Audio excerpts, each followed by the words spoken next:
I'm not sure if there's a patron saint of Eucharistic adoration. Is there one? I think if there's one saint who could be the patron saint of those who would do Eucharistic adoration, it should be Saint Joseph, right? Especially if you remember in Nazareth, months before Angel Gabriel revealed to Saint Joseph that Mary was pregnant with this Son of God, Jesus. Saint Joseph was inches away from the tabernacled presence of God in Mary's womb.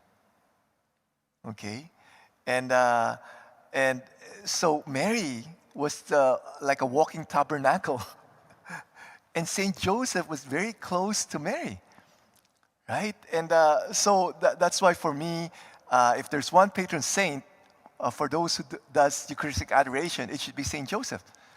And when Jesus was born, Saint Joseph set up the first Eucharistic adoration chapel in Bethlehem.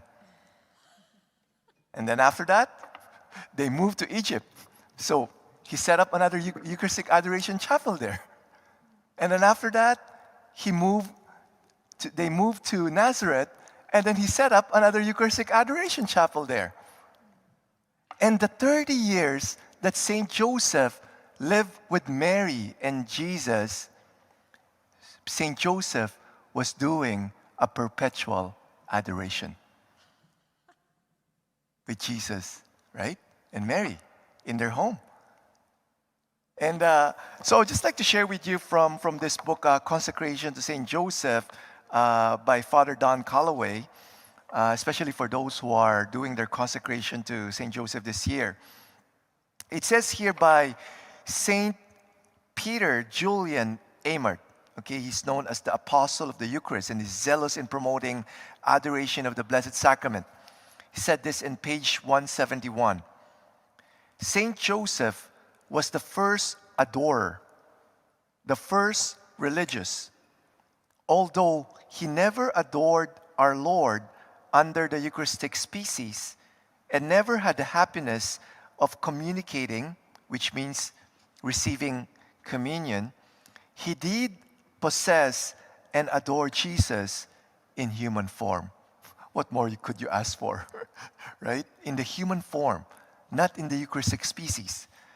It says there, and says there, from his, which is Jesus' entry into the world, even while still enclosed in Mary's womb, as in a living ciborium, Jesus singled out Mary and Joseph to be his adorers. Joseph responded royally. He never ceased adoring Jesus in her womb. And after the child's birth at Bethlehem, Joseph and Mary adored him uninterruptedly as he lay before their eyes. They represented all mankind. They're representing all of us right now, okay? They represented all mankind at the feet of Christ. At Nazareth, Joseph's days were filled with work, which by necessity took him away at times from his infant God. During these hours, Mary replaced him. So they were doing shifting. St. Joseph would go to work. Mary would adore Jesus in their home, okay? But when evening brought him home again, he would pass the entire night in adoration, never tiring, only too happy for the chance to contemplate the hidden riches of Jesus' divinity. For he pierced the rough garments the child wore until his faith touched the Sacred Heart. In profound adoration, he united himself to the special grace of each one of the events in the life of Jesus.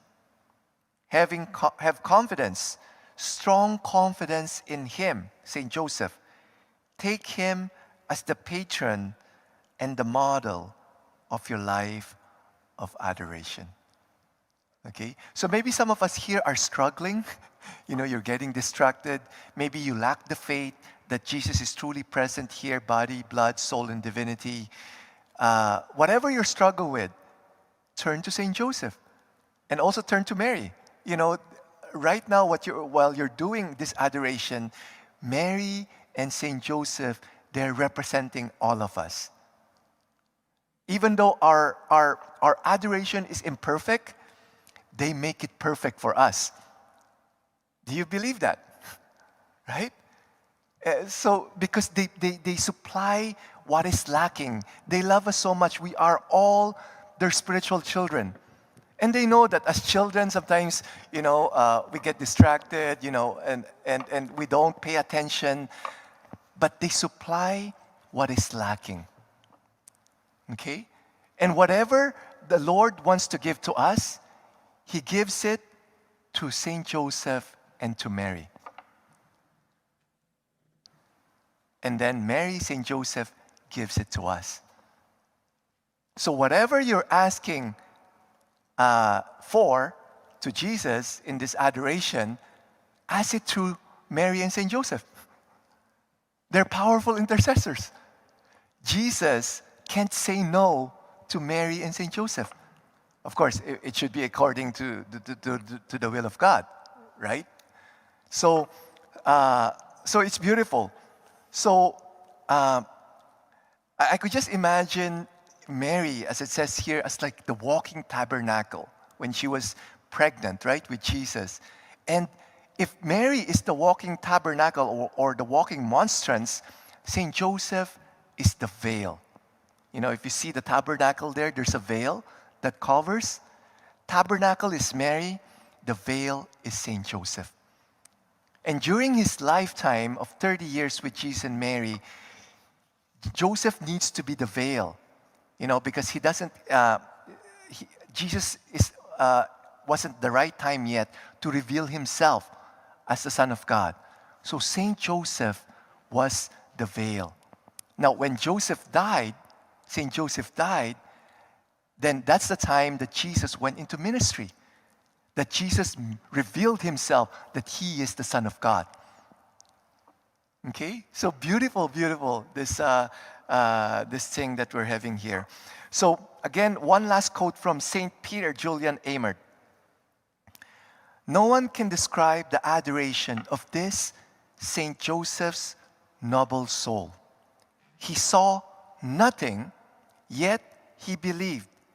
His faith had to pierce the virginal veil of Mary. So likewise with you, under the veil of the sacred species, your faith must see our Lord. Ask Saint Joseph for his lively, constant faith.